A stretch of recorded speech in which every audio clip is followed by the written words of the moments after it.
فعنفتها وقلت لها مؤهلي احسن من مؤهل ابيك وانت بنت عمي، واثارت ثائره ساغير اسمي. جبت القشات. لا الثانيه الاستاذه هدى العجيمي، قلت له استاذ محمد، ويمكن انا هنا كنت بنشر خريبه، كان ينشر لي خريبه، كان ينشر لي خريبه، لكن لما بنت عمي قالت لي كده، واستاذه هدى العجيمي وانا بسجل عندها زمان في السبعينات، انا قلت تسجيلاتي من الجبهه مقاتلا ومصاب حرب في اكتوبر، هذه محمد سليم خريبه في الهلال. كان لما الاستاذه هدى العجيمي قالت لي، قلت لها في جمال ملوخيه وفي محمد الحيوان. فيعني المساله ليست بالمسميات، انا من، المهم انا من وماذا انا.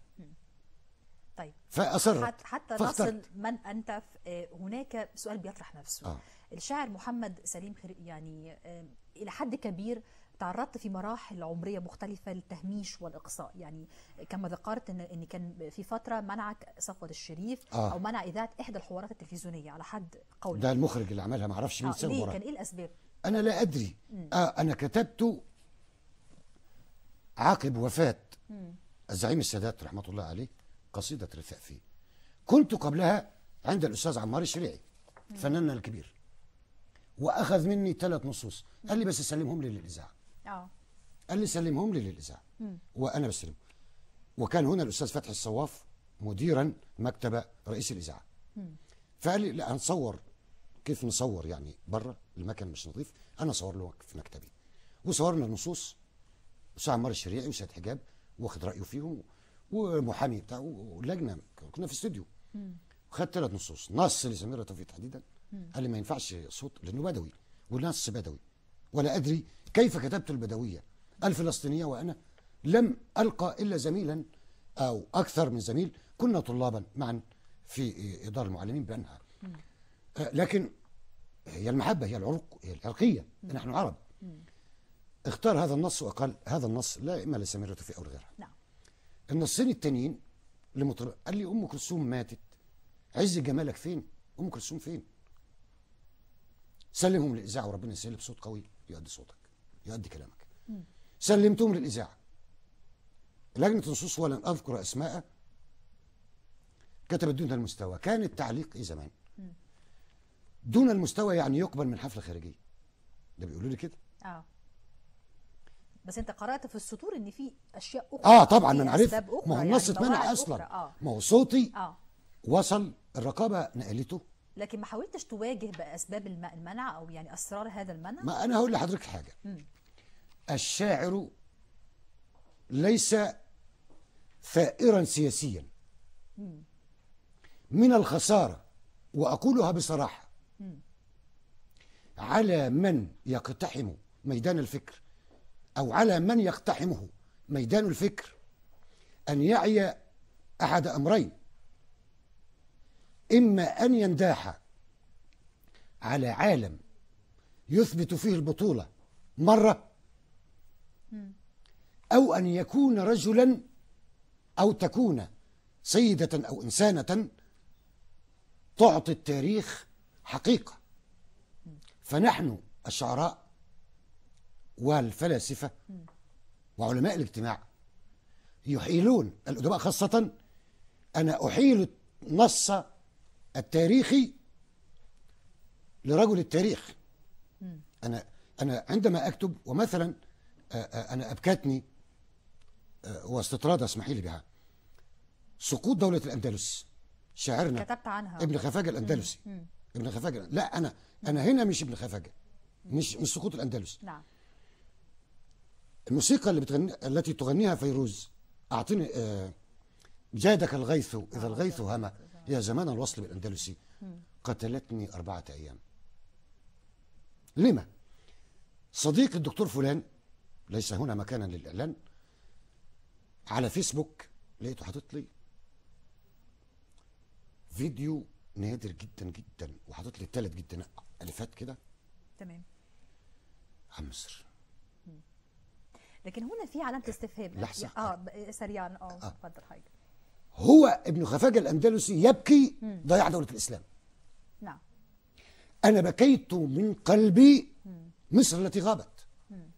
صحيح أنني قلت عنها في سلمى في ديوان هذا القيم العربية التي غابت سلمى، وآسف لكل سلمى محترمة، لكن أخذتها رمز. التراث والأصالة يغادرون ليه؟ باللهجة القروية. لماذا تغادرني قيمي؟ كتبت سلمى هنا رمز. اليوم أنا فين مصر الجميلة دي؟ مصر الجميلة اللي أنا بحبها دي فين؟ أبكاني النص من قلبي. مصر وسقوط دولة الأندلس. طب يعني إذا هناك حالة ثورية أيضا أكيد. بين تيارات كتابات. أكيد. يعني أنا يوم فكرة الثورة ثورية الشعر دي بطبيعته، لأن الشاعر بطبيعته بيمتلك يعني ناصية التمرد أكيد عن كل ما هو أكيد. نمطي وكل ما هو تقليدي. أكيد. طيب موال رثيت به السادات كان نتيجة لمنعك من دخول التلفزيون. طبعا نتيجته التلفزيون والإذاعة كله. والجرائد القومية. والجرائد القومية بشكل صريح. لا ولا كان المسألة المنع بشكل بأسباب أخرى أيضا؟ منع. قال لها دي دعوة للسادات وما خلصناش من الناصرين، ما تزعيش له حاجة يا هدى. ده بنفس تعبير الأستاذ وليد العجيمي. أنا في عقر ذلكم. أنا الآن عندكم. يعني يعني عيب علي أن أقول تسأل الآن عني. لا. ولكن لماذا هذا الموال تحديدا؟ يعني أنا كتب كنت ما كتب على السادات وكتب ما كتب على هذه المرحلة. لماذا هذا الموال؟ الشعر عندي أنا قلت فيه لم تنم للموت بل كنت على عزة النفس عليا واثقة. مطلعها كان يا شهيد المجد يا رمز العلا عين بدار الخلد نعم الملتقى. وأنسى وأجتزئ لحد ما أقول ما هم بني مصر ولا نيل سقى وآخرها وهذه القشة التي قسمت ظهري أنا في رحاب الله يا رجلا على بخلاله كنت أبانا المشفقة. أنا من أوائل الجنود، وكانت هذه الضربة القاضية لي. أنا من أوائل الجنود الذين لقوا الزعيم رحمة الله عليه.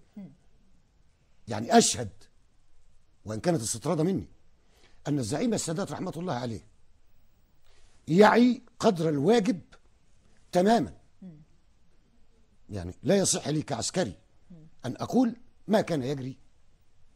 المهم أن المغلوط أنه كان لوحده بقراره. تمام. قبل ما اسيب فكره المنع، ايضا كان في حديث عن 3 اغنيات اختارها الفنان عمار الشريعي من قصائدك طبعا، وايضا منعته. ما كانت مواكبه. ازاي الفكره؟ هي كانت مواكبه لبعضها. يعني الاستاذ عمار الشريعي بالظبط واحنا قاعدين في الاستوديو، وكان معي زميلي الاستاذ محمود سعيد رافع، لان هو الوصل بينه وبينه، ومش صديق ولا حاجه، التقى بيه في القاهره وقال له كذا، قال له ده انا سمعت عنه وهاته. المهم ورحنا التقينا واتفقنا. تمام. انا لما قال لي بالظبط انا اقدر الحن الرئيس السادات يزور محطه السكه الحديد رمسيس وباب الحديد، بس انت غنائي جدا، لكن اجيب لك صوت منين؟ ام كلثوم ماتت، عز جمالك فين؟ راحت فين؟ مصر ولاده برضه. لفظه. يعني قلت له والله موجود، بس مصر قلت له والله موجود. وقمنا وقام بيقول لي اكتب لي لكذا صورته وصوره، دي ما اقولهاش لان في معلقين قالوا كلام، اكتفي بما قالته الجرائد. الشاعر سيد حجاب ضاق فقال على راي المثل فنان ما بيحبش فنان. ايوه ده على تعبير ده كلام. طيب على فكره هذا الكلام منشور قبل الثوره. طيب الشاعر يعني 15 اكتوبر 2010 وهذا التحقيق الصحفي الحوار عفوا اجراه هذا الرجل في بيتي، وهذا كرسي المكسور كرسي الذي ده حديث 2010. 2010. يعني هنا الكلام ده كله الامر تم بعد ان كنت عند الاستاذ عمار الشريعي ب3 ايام او 4 ايام مات السادات، استشهد. ولكن يعني قبل فسجلت ما هي دي النقطة. هل من منع إلى آخر إلى حد كبير كانت هناك حالة من ليس فقط إحساس الإحباط أو فكرة يعني إن في محاولة جادة لمنع أو تهميش حالة إبداعية موجودة عند الشاعر؟ إزاي بشكل أو بآخر أثرت حالة المنع دي على تجربتك الإبداعية؟ أثرت تأثيرا عظيما جدا. بشكل إيجابي. بشكل إيجابي جدا. هو الخطأ يعني هو قاسم أمين لا نحبه كله، لكن أي إنسان يعني يحب كله في يعني قاسم أمين لما قال معاقبة الظلم الشر بالشر إضافة الشر إلى شر. نعم. يعني لكن ليس كل عقاب يصح. كان العقاب الذي نلته أنا أن أقسمت أن أطبع على نفقاتي، أن أنشر أعمالي بالمجان. ممنوعة بالمجان. طب ممكن قبل ما ننتقل يعني مسألة أخرى نسمع أحد القصائد الممنوعة أو التي تم منعها من قبل لو أمكن؟ دي في أيام غزو العراق بقى. في أيام غزو العراق. خاف الأستاذ فلان في جريدة كذا بدون ذكر اسمه مين. لا ما أنا صح، أنا كنت معلما. أقرأ النص.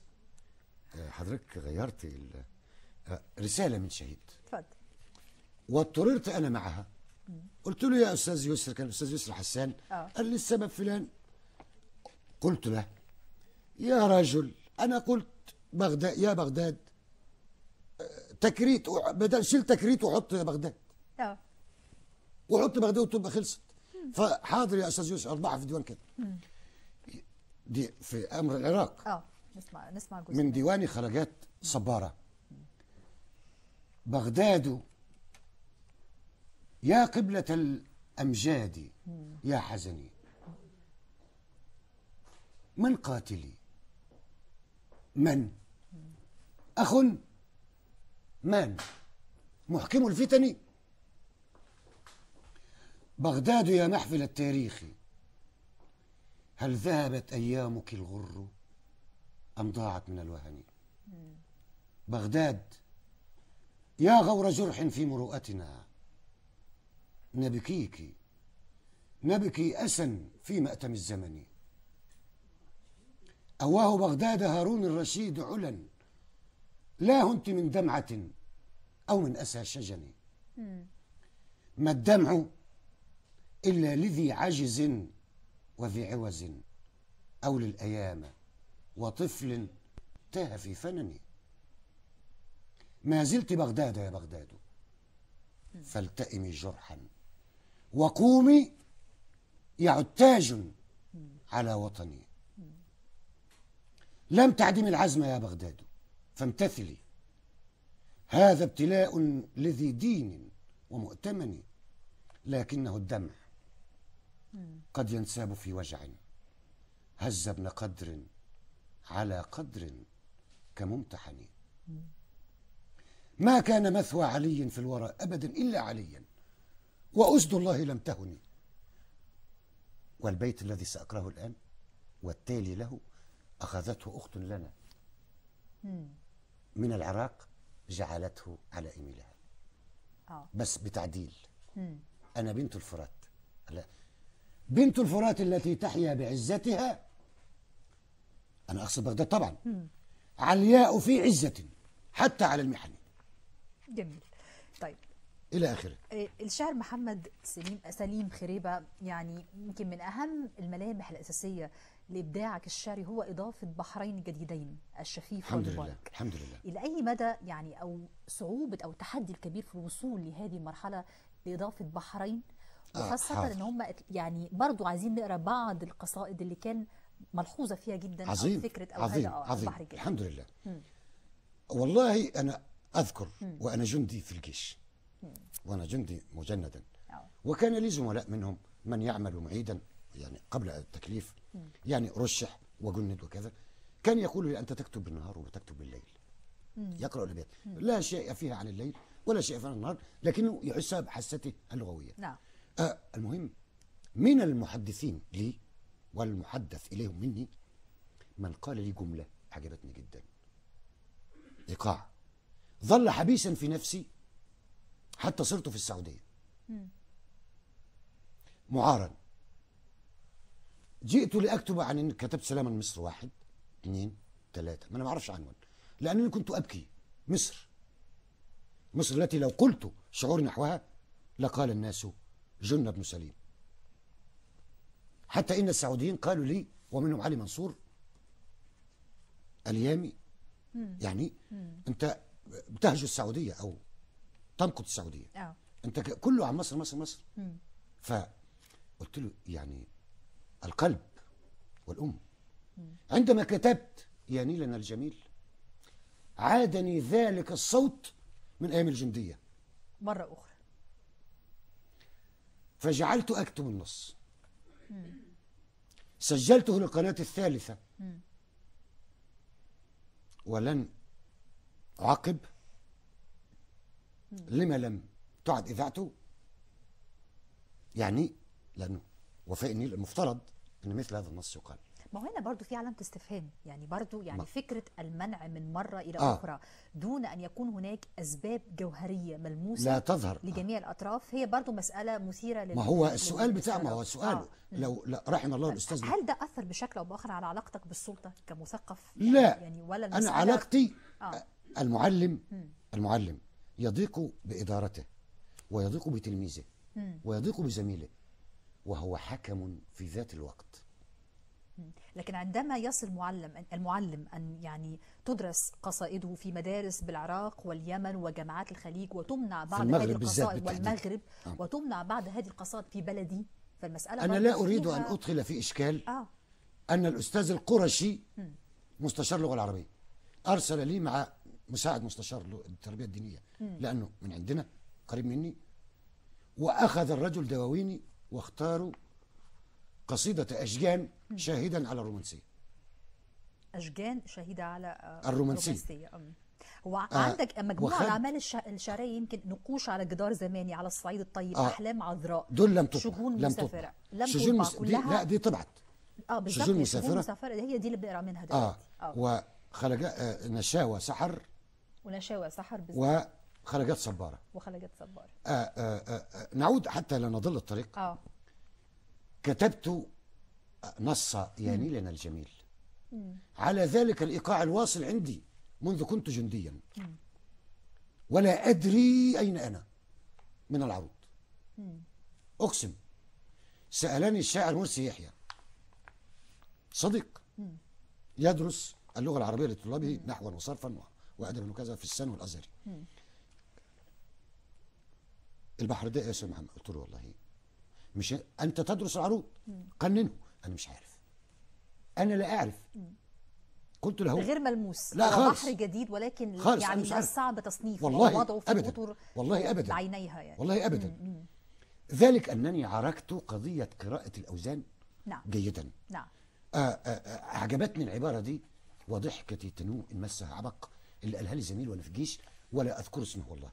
لو أذكر اسمه مش يعني بغض النظر عن اسمه نصل إلى المهم كتبت هذا النص. عندما جئت لأكتب أنا ابن مصر وأنا هنا الأستاذ، أنا ابن العراقة وابن العبور. كنت في قرية آثرت إلا أن أصعد قمة جبل لا أكتب عن المعلم ولا عن قدر مصر الريادة إلا وأنا في قمة. أقسم بالله في القيلولة في ضراوة الشمس فوق قمة جبل خربان بقرية الرحاب بالسعودية نجران تتبع بدر الجنوب. أنشدت مبارك النماء وسيد الهوى وغاية الرجاء ولو على النوى سلمت يا حبيبا شدى له الورى مسامرا لبيبا بصدق من طوى سبيتني حنينا وزدتني منى ضممتني أمينا وقيتني الجوى وهمت. هنا يظهر أنني في السعودية بقى أو أنني في مكان آخر. همت لما دعت مقادري بأن أغيب عما يحب مرتوى فلا سلوت حبا ولا سلوتني بل انفطرت صبا وقد دعوتني تجدد الهيامة تهدهد الغرامة وتكبر الهوى. جمالك المهيب احتوى هوى الأولى بقدرهم ورثنا الخلود موطنا وأمسك الجليل الذي أعزنا له الوقار منا به العلا لنا لعمرك اسمحن لي إذا هتفت أن أهيم فيك حبا يزفني المنى فإنني مشوق لمصر للربا فإنني مشوق لمصر للربا لروضها يغني لطيب الجنى ولابتسام طفل يقوده الأمل، ولابتهال كهل دعاؤه المثل. أو اقرأيها المثل. لأمة أراها تصونني هواها وتكبر الهوى. كل شوية أرجع للنيل. في حب مصر في حب ميلي بس. نعم. الأبيات التي أشرت إليها اللي هي فيها الشفيق أنا التي صعدت فيها الجبل. أنا، وكأن إنسان يسألني من أنت. أنا ابن مصر ابن فيض حبها، أنا سليل حابي، أنا الندى هنا، أنا الأصيل عرقا يؤمني الهدى، أعيش في المعالي وأنشر السنة، ويشهد الزمان الصدوق أنني أمرت فاستجابت لأمري الدنا، وأنني عركت الحياة قيما ولم أزل عزيزا أقولها أنا أجل. أنا ابن أم كريمة العروق، أقصد مصر طبعا. أبي جليل قوم صحوا مع الشروق، يبثنا أمانة يثيبنا حنانة وتكبر الهوى. أعتقد كفاية. دي كتبتها كانت سنة كام تقريبا؟ 92. كنت في السعودية وكتبت قصيدة في حب مصر. لا، ده 3 قصايد. سلام مصر واحد، كلها في حب مصر. طبعا. ثم أشجان يوم قامت الزلازل في السنة الثانية، زلزال أكتوبر التي كانوا قد أرادوها شاهدا على الرومانسية للمدرسة الثانوية. تمام. في إطار المنع أيضا كان في حديث عن تجربة إن في إحدى المسرحيات أرادت الفنانة سمير مرشدي تقدمها، وحصل برضو نفس الكلام. القصة أنها أرسلت إلي فأرسلت لها النص، أعجبت بالمسرحية. المسرحية الآن في كندا على فكرة، بالفعل تمت بالفعل واتعملت عند الأستاذة خولة شاكر الجميلي، زوجة الفنان الراحل راسم الجميلي رئيس إذاعة العراق سابقا. لكن ما اتعملتش في مصر يعني. لا، قالت لي بالحرف الواحد هذه المسرحية تحتاج إلى فريق يحشد خيرة من يعرفون العربية. إن شئت هذه المسرحية على فكرة أخبرها في جريدة مسرحنا 3 مرات تنولت يعني. هذه المسرحية أنا أعالج فيها شجون عامرية. هي مسرحية برؤية شعرية. نعم. هكذا أمرني أستاذي الدكتور عبد العزيز نبوي، وعلى فكرة هو الذي حقق لي البحرين. ربما يعاد يعني تقديمها بشكل برضو على الأقل حتى يليق بمستوى الكتابة ومستوى لا، يعني هو البنية الشعرية. أنا كان لي قضية فيها، لأنني درست مجنون ليلى طالبا في دار المعلمين وفي كلية التربية طبعا، كانت يعني إشارات لحاجات تانية. وأنا أدرس وجدت شوقي رحمة الله عليه هو أميرنا وأستاذنا ورائد، لكنه أنقص قدر ليلى وأظهر قيسا بما لا يجب الظهور به، ولا